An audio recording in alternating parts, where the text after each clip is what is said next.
Was it that this film told the story of a real friendship, a love between two men that didn't rely on fast cars and skirt chasing? Was it about the idea that hope could overcome the oppressions of life and set people free? Or was it that the film gave life to all those lessons in our various religions about forgiveness and compassion and transcendent redemption, and provided the possibility to us that these elusive concepts can be truly felt and practiced in our everyday lives? I don't know. I would like to believe that our better selves are desperate for stories that embrace the true nature of forgiveness and understand that Christ at Calvary spoke his last words of compassion on earth to two convicted felons. I do believe that there are countless hearts around this world that are open to love and forgiveness, and that when fairness and justice may fail us, that we can always count on the miracle of the human heart to deliver us.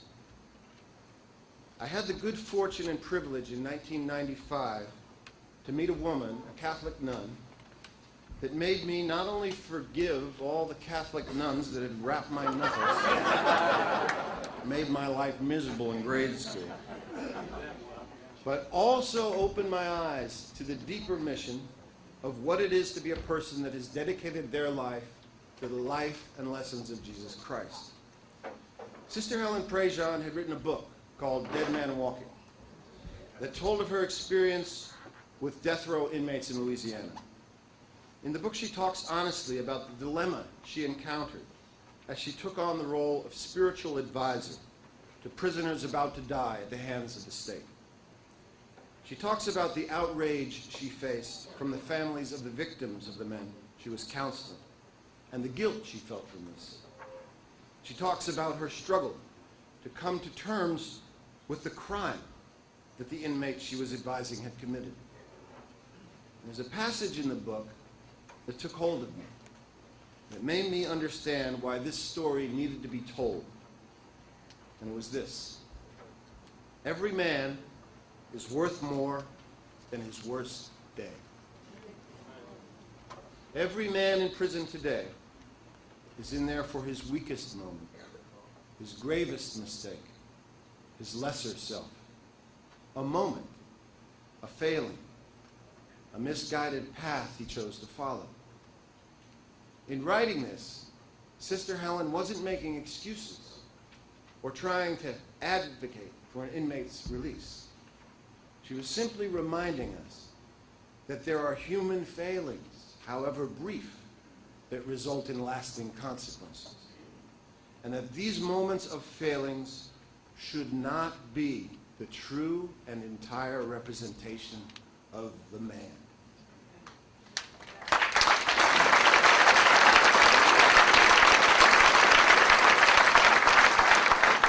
But despite his crime, there is, underneath society's hatred of his transgressions, a possibility for that man to rise above his past and become whole again.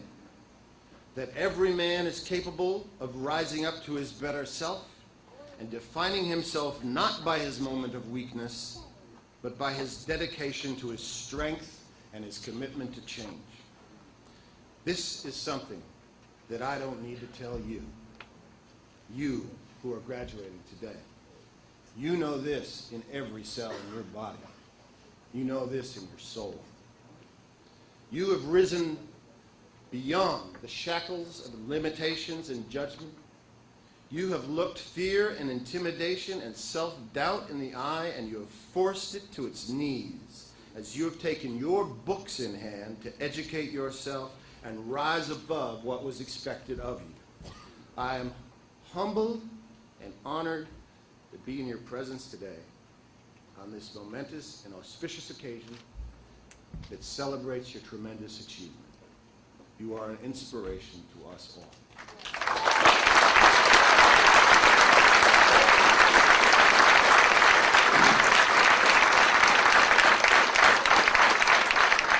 This isn't a graduation ceremony of kids that have been entitled with their achievement by the ordinary and obligatory idea that higher education is the birthright of the wealthy. This is an achievement that carries with it the true commitment you have showed, regardless of the obstacles and challenges placed before you. This is a college education that is truly earned without the frills of frat rushes and homecoming football games and keg parties. An education that is wholly an education and not an idle 4 years distraction. An education and an enlightenment that will inform your future years with a beautiful light, a beacon that will illuminate a redemptive road. That piece of paper you hold in your hands is pure light, an acknowledgement of how truly unique and special you are. That piece of paper represents your unbridled power, your limitless potential. You have the power now to change lives by your example, to protect those that might fall, and to lift up those that have fallen. You have the power to inspire others, to guide others, teach, to nurture, to love with compassion. That piece of paper holds a lot of potential in it. Believe in it, live it, celebrate its importance, and celebrate your significance. You have become that catcher in the rye, a leader of men, a guardian angel, a protector, a provider, and a shining light of this beautiful brotherhood that has flourished within these walls. May your future hold no boundaries to your spirit. May your future unfold with challenges that you are happy to embrace, and with the grace and love that you have so proudly earned. Congratulations on your inspiring achievement, and thanks for giving me the honor to be with you today.